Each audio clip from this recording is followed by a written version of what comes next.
ഈ കഥ ഇവിടെ തുടങ്ങുന്നു. മറ്റുള്ളവരെക്കാൾ മുമ്പേ ഇവാൻ രാജകുമാരൻ കൊട്ടാരത്തിലേക്ക് ഓടി.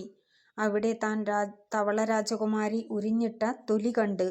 അപ്പോൾ തന്നെ അവൻ അത് കത്തിച്ചു കളഞ്ഞു. തവള രാജകുമാരി തിരിച്ചു വന്നപ്പോൾ ഇത് കണ്ട് ഞെട്ടിത്തരിച്ചു നിന്നു. കരഞ്ഞുകൊണ്ട് അവൾ രാജകുമാരനോട് പറഞ്ഞു, പ്രിയപ്പെട്ട രാജകുമാര, എന്താണ് നീ ചെയ്തത്? അല്പസമയം കൂടി നീ കാത്തിരുന്നെങ്കിൽ എന്ന് ഞാൻ ആഗ്രഹിക്കുകയാണ്. എനിക്ക് നിന്നെ ഇപ്പോൾ തന്നെ ഉപേക്ഷിച്ച് പോകേണ്ടി വന്നിരിക്കുന്നു. നിനക്കെന്നെ കണ്ടെത്തണമെങ്കിൽ ത്രൈസ്നൈനാൻ രാജ്യത്തിനപ്പുറമുള്ള ക്രൈസ്റ്റേൻ രാജ്യത്ത് നീ വരണം.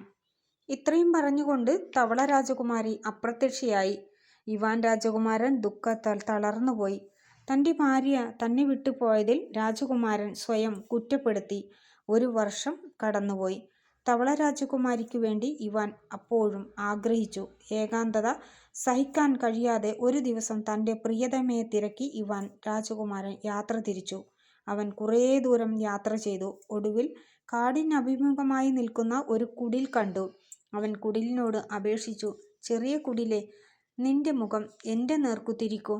ആ ചെറിയ കുടിൽ രാജകുമാരൻ പറഞ്ഞതുപോലെ ചെയ്തു. ഇവാൻ അതിനുള്ളിൽ പ്രവേശിച്ചു. അകത്ത് വൃദ്ധയായ ഒരു സ്ത്രീയെ അവൻ കണ്ടു.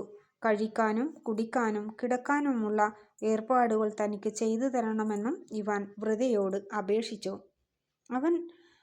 അവന് രുചിയുള്ള ഭക്ഷണവും സുഖപ്രദമായ കിടക്കയും നൽകി. ഇവാൻ അവരോട് തൻ്റെ യാത്രയുടെ ഉദ്ദേശം വ്യക്തമാക്കി. തൻ്റെ ഭാര്യയായ തവള രാജകുമാരി രക്ഷിക്കാനാണ് താൻ പുറപ്പെട്ടിരിക്കുന്നതെന്നും അവൻ പറഞ്ഞു. എനിക്കവളെ അറിയാം. സുന്ദരിയായ ലെന എന്നാണ് അവൾ അറിയപ്പെടുന്നത്. അവൾ നിന്നെക്കുറിച്ച് ഒരുപാട് പറയാറുണ്ടായിരുന്നു രാജകുമാര, വൃദ്ധയായ സ്ത്രീ പറഞ്ഞു. ഇപ്പോൾ അവൾ നിന്നെ ഓർക്കാനിടയില്ല. നീ വരാൻ എന്താണിത്ര വൈകിയത്? അവർ ചോദിച്ചു. സുന്ദരിയായ ലെനയെക്കുറിച്ച് കൂടുതൽ അറിയാവുന്ന തൻ്റെ സഹോദരിമാരിൽ ആരോടെങ്കിലും അവളെക്കുറിച്ച് അന്വേഷിക്കൂ, അവർ ഇവാനോട് പറഞ്ഞു. രാവിലെ തന്നെ ഇവാൻ യാത്ര തിരിച്ചു.